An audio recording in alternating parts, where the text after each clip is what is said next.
Talks with Ramana Maharshi, talk number 250, 27th September 1936. A certain devotee asked Maharishi about some disagreeable statements made by a certain man well known to Maharishi. Maharishi said, I permit him to do so. I have permitted him already. Let him do so even more. Let others follow suit. Only let them leave me alone. If because of these reports no one comes to me, I shall consider it a great service done to me. Moreover, if he cares to publish books containing scandals of me, and if he makes money by their sale, it is really good. Such books will sell even more quickly and in larger numbers than others. Look at Miss Mayo's book. Why should he not also do it? He is doing me a very good turn. Saying so, he laughed.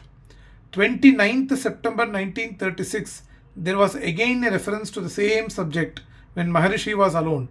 The vilifier seems to be getting into hot waters on account of his inconsiderable action. When it was mentioned, Maharishi seemed to be concerned for the man's safety, and he said with obvious sympathy, even if allowed to have his own way for earning money, the man gets into trouble. If he availed himself of our indulgence and acted sensibly, he could have got on well.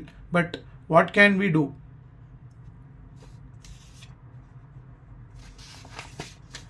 Talk number 249, 24th September 1936. Maharishi. Ignorance or ajnana is of two kinds: forgetfulness of the self, obstruction to the knowledge of the self. Aids are meant for eradicating thoughts. These thoughts are the remanifestation of predispositions remaining in seed form. They give rise to diversity from which all troubles arise. These aids are hearing the truth from the master, Shravana, etc. The effects of Shravana may be immediate, and the disciple realizes the truth all at once. This can happen only for the well advanced disciple. Otherwise, the disciple feels that he is unable to realize the truth even after repeatedly hearing it. What is it due to? Impurities in his own mind. Ignorance, doubt, and wrong identity are the obstacles to be removed. To remove ignorance or avidya completely, he has to hear the truth repeatedly until his knowledge of the subject matter becomes perfect. To remove doubts, he must reflect on what he has heard. Ultimately, his knowledge will free him from doubts of any kind. To remove the wrong identity of the self with the non-self, such as the body, senses, mind, or the intellect, his mind must become one-pointed. To remove the wrong identity of the self with the non-self, his mind must become one-pointed. All these things accomplished, the obstacles are at an end, and samadhi results, that is, peace reigns. Some say that one should never cease to engage in hearing, reflection, or one-pointedness. These are not fulfilled by reading books, but only by continued practice to keep the mind withdrawn.